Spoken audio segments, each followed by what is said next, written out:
everybody, it's Andrea, aka Violet Kitty 411, and we are doing a tour of the hacked tiny homes that I built for my Not So Berry play. Uh, just to remind you, hacked tiny homes cannot be put on a foundation. They all have to be flushed to the ground.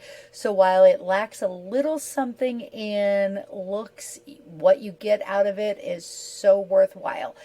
Anyway, all of the homes are 32 tiles or less officially, but they're all significantly large.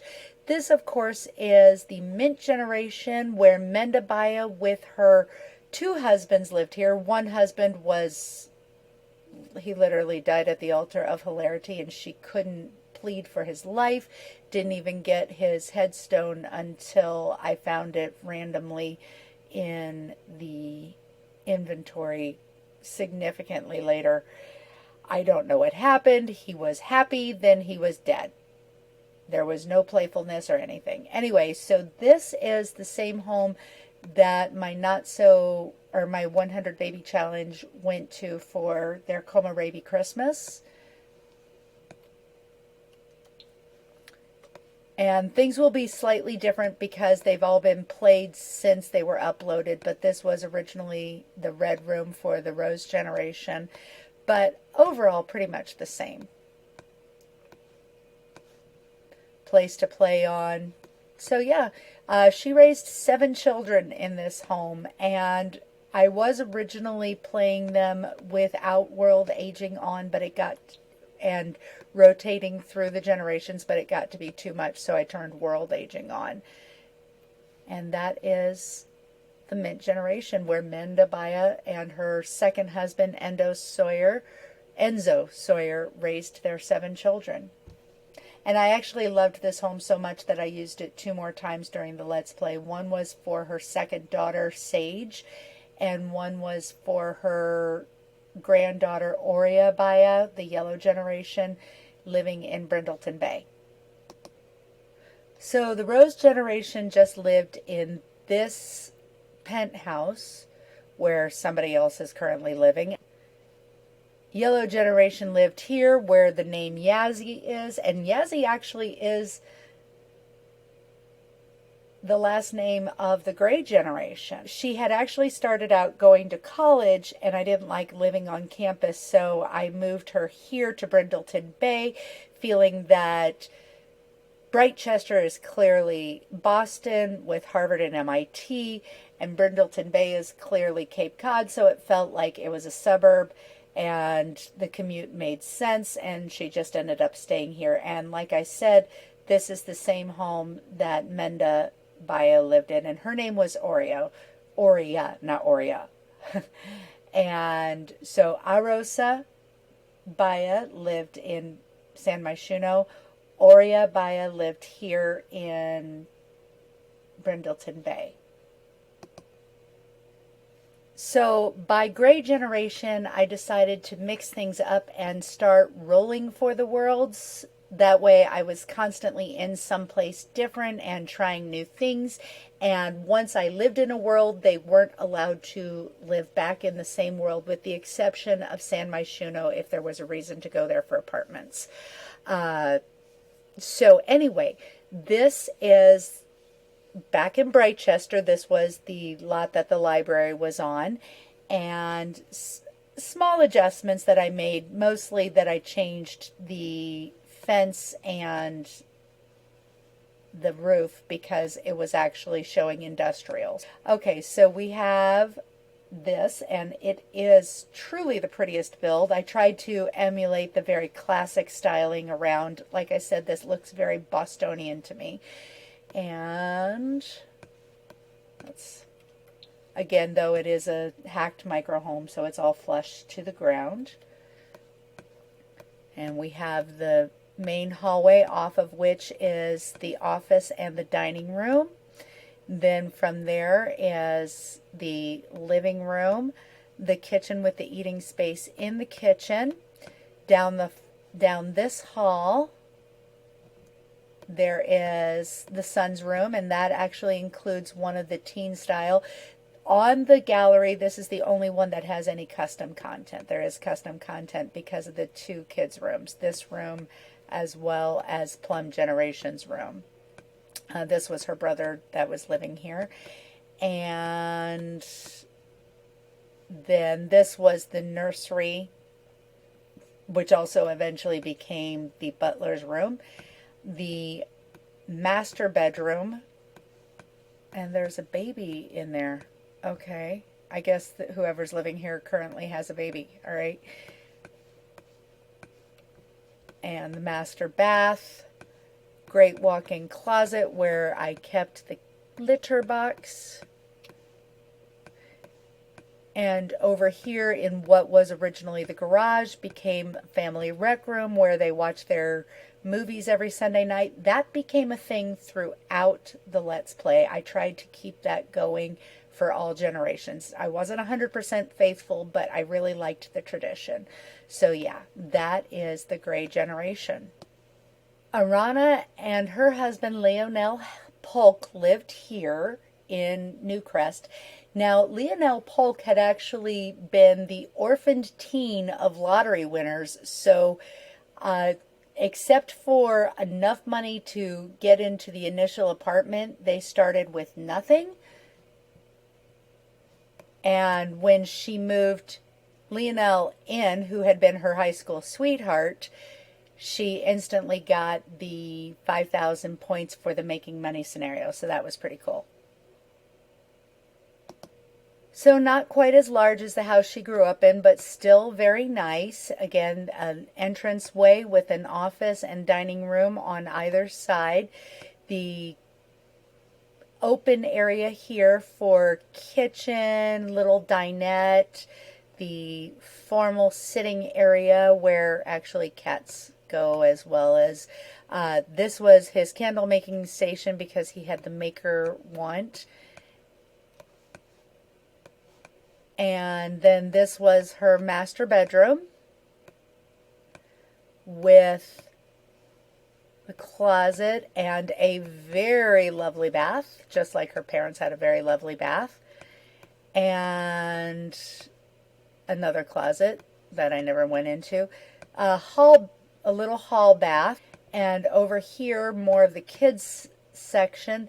So this was their daughter Aranja's room where she lived as a teenager and got into trouble because she was basically evil. Not good. And then this was the room that their second daughter, who ultimately also rolled confident and evil, lived in. Because I do that I do by rolls. And then they had 3 more children after Aranja moved out. And one of them was actually born while Arana, the Plum generation, was an elder. So this is, of course, where they had their family movie nights, the quote-unquote garage. So yeah, that's the Plum generation. Now, Orange generation lived in this TLC apartment for her entire young adulthood. She did not have any children until she was out of this apartment. She had her twins. Her name was Laranja. Again, that's just by Basque for orange. Translates as technically the orange. And I'm hoping I say that right. I'm saying it the way I would in French. So Laranja rolled for Copperdale, the newest world with the high school years. And since brown is just a different tone of orange, that just made sense to make it a really grand cabin. So this is the outside. It's absolutely gorgeous. I absolutely love this cabin.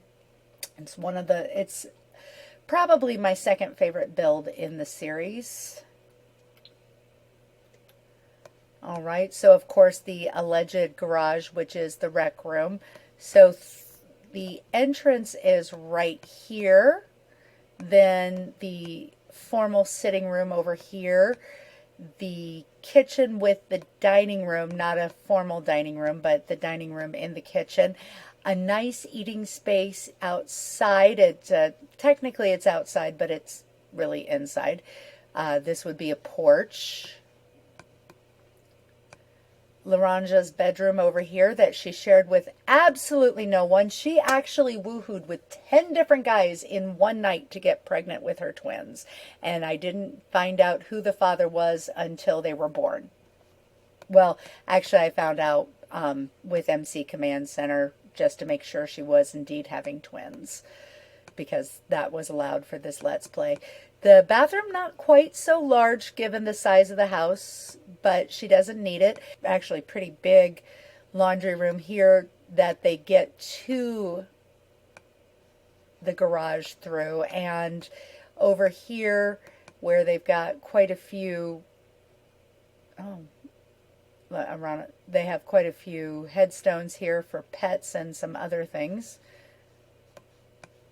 Quite a few people died on this lot, actually. And Laranja didn't kill any of them. Just saying, she didn't. She did watch several people die, and she needed to for the cause of her aspiration. And over here we have the two girls' rooms. This was the pink room for La Rosa, because Arrosa means rose, and it also means pink. So I wish I had used the Basque word for red for the Rose Generation. So this is where La Rosa, the rose, the pink, her bedroom. And then Clementine, which is of course another version of an orange. Her twin sister Clementine lived here. And actually all three of the last builds had a basement workout room. That was the 32 tiles originally. And let's see, a little yoga studio over here and a pool. So that is the Orange Generation. Like I said, probably it's either my favorite or second favorite build. It's between this and the Gray Generation. So La Rosa rolled for Forgotten Hollows, so I tried to make it look a little more Victorian to fit in with the vampire theme. And I think it turned out very cute.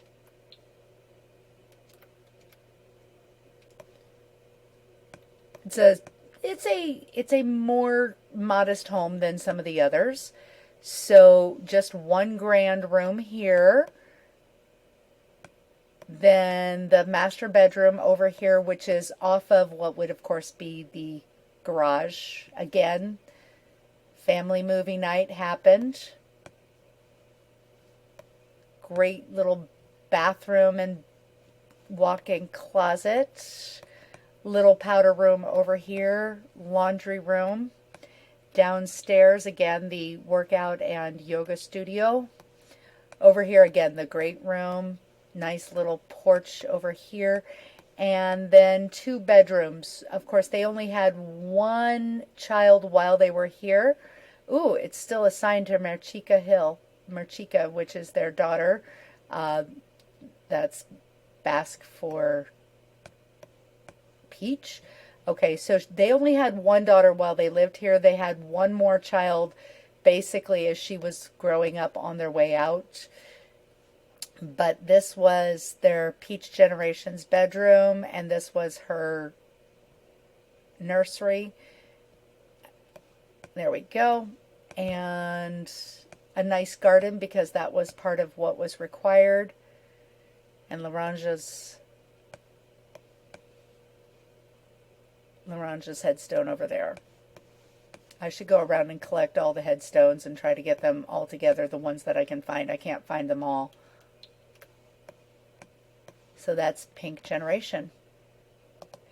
Now for the Peach Generation, she rolled Evergreen Harbor, and that kind of terrified me because I had not played Eco Lifestyle yet. I did play a little bit for Plum Generation because he actually had the Maker aspirations, so I did learn to play that, but I had never played in Evergreen Harbor. So my goal was to try to get this area here, which was, it still shows smoggy, but you can also see the little auroras because it's a little mixed up, but it no longer shows as industrial. It shows as eco footprint green. So I feel like I did a good job because I turned this is the house that I'm living in right here. And then the community center I turned into the waterfront pavilion that is actually available on my gallery. Just a multi-purpose place that also is very green. Well, it's technically neutral.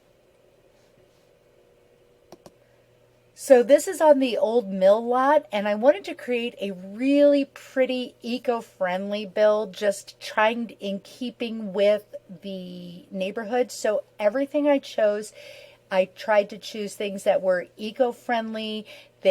Like the roofing is actually the power generating roof. They've got quite a few turbines on the roof itself. And this is actually the smallest. This one, it's the smallest of all the homes that I did. This one is actually opposite in that the place that counts for the tiles is up here, the second floor. None of these. There's not a basement. So let's take a look at it. Okay, so this is the only area that counts for the tiles, which is the master bedroom, the little tiny bath, which would ostensibly be the master bath, but it's really just a small bathroom. And then the area to crawl up to it. And then down here, again, we're going with the whole shipping container theme of it. Tried to create as much. And wouldn't you know that the only generation that I created a truly small home, they ended up having 4 children because they had a boy, and I had already decided that they all had to be girls because the names in Basque all sounded very feminine.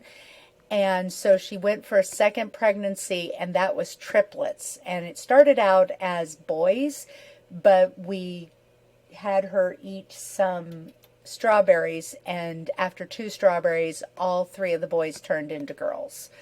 Okay, so anyway, this is one shipping container here. This is the second shipping container here. They have a beautiful greenhouse here. They had a bunch, oh yeah, there they are, a bunch of perfect quality money trees over here. So yeah, money has not been a problem for any of them. We just give them enough to get started, and then they earn their own. They grow their own money. They literally grow money. Money does grow on trees in The Sims. So yes, that is this home. It's off the grid. It's a reduce and recycle. So they had to do a lot of their own upkeep. I thought it was a fun gameplay.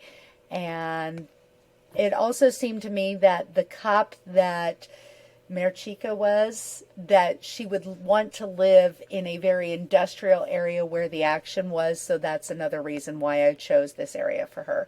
I mean, I rolled Evergreen Harbor, but I wanted her to have the more industrial because it seemed like, oh, that's where it's going to be. And I seem to think that the last time I did a neighborhood action plan, we all got the green growing space. So the whole neighborhood looks fairly pretty, and working hard to keep it looking pretty. I should have mentioned in the last build that Green Generation's siblings are still living there. She is a triplet, as I mentioned. That's her right here, Berdia. And her twin sisters, or triplet sisters, who are both kleptomaniacs and have been kicked out of the club so they can't come over because they steal stuff from her, are still living in the shipping home. This is her home, again, with an eye towards being green. And it's, again, one of the bigger ones. Actually, again, this is in the running for favorite. And it's in Del Sol Valley. And so since it's in Del Sol Valley, which I have experienced is more likely to get polluted, I tried to go green with this house as well. So it does have the eco-friendly textures as well as the power producing roof. Okay, so again, we've got a grand entrance. Uh, there is over here, let's see, where did I put it? Okay, the master bedroom is over here with the master bath. Master bath right there. They had two pets, both of whom have passed away. I want to say they've got two.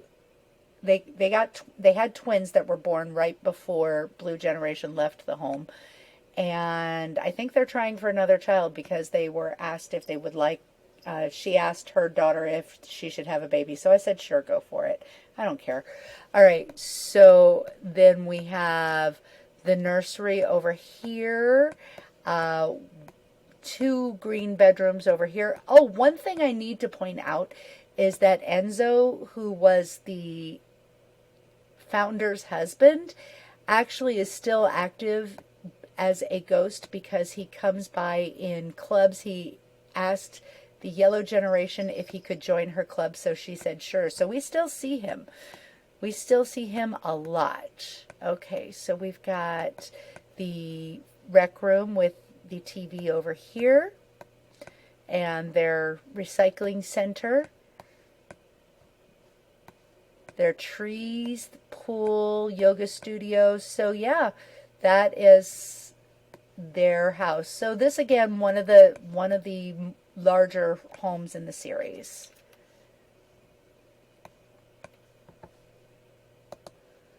And the last home in the series, of course, is going to be the Blue Generation over here. One thing I did, though, is I actually moved the Grimtooth bar and bunker from this lot to this lot because this is a 40 by 50 lot, and as little as there was on the lot, it seemed like a waste. So I kept this as much of James Turner's original build as I could. The downstairs is almost identical. It just lost a few tiles, which was not that big of a deal, and moved it to a smaller lot. So now I've got this, and I will do that for others. So here we are in the Blue Generation. It's actually still in the fairly early stages. They have their adopted daughter, Chanel, and their first birthed child, Amara, and she is currently pregnant. We're going to just keep her pregnant as much as possible. And anyway, so this is their house. It's much more of a standard family home. Again, the garage with the rec room, a smaller TV because they also have an outdoor movie area over here. And unlike the others, because it's more forested, I don't have any fence around it. I do have hopes that they're eventually going to have animals. They do have their money trees over here. They inherit the money trees from the previous generation by getting a bunch of money fruits, and then they move forward. So over here we have the nursery, the second bedroom where 4 children can sleep with 2 computers in there, a small bathroom, then the master bedroom over here with their walk-in closet, master bath, formal dining room, kitchen with just a little bit of a breakfast bar, formal sitting room, the office or guest room, but also with a little guest bathroom, which has some dirty laundry in it. Laundry room over here. Again, the rec room with more dirty laundry. And that's it. That's where we're going. She is, I do believe, at the top of her career, or is she very close? She's at level 9. She actually went to college. They didn't move into this until she was about ready to graduate from college, and they adopted her daughter, and she got pregnant right before she graduated. So there's that. Now this is the Blue Sky Social Club. I did actually show it briefly in one of my 100 baby videos. It actually is a multi-purpose lot. It's got a wedding venue, restaurant, bar, karaoke bar, also a museum, a pool, nightclub. I usually keep it as a nightclub because unless you need to use it as a restaurant, it can be used for anything else as long as you keep it as a nightclub. And you can actually even switch over to museum while you're there, and you can switch it while your sim is there. So that's, I made this, and as well as the place on the waterfront pavilion. Everything is in my gallery. The Gray Generation does actually have some custom content, but nothing else does. Anyway, I hope you enjoyed this tour, and I will see you soon in the pixelated world. That's all I have to say. VK out.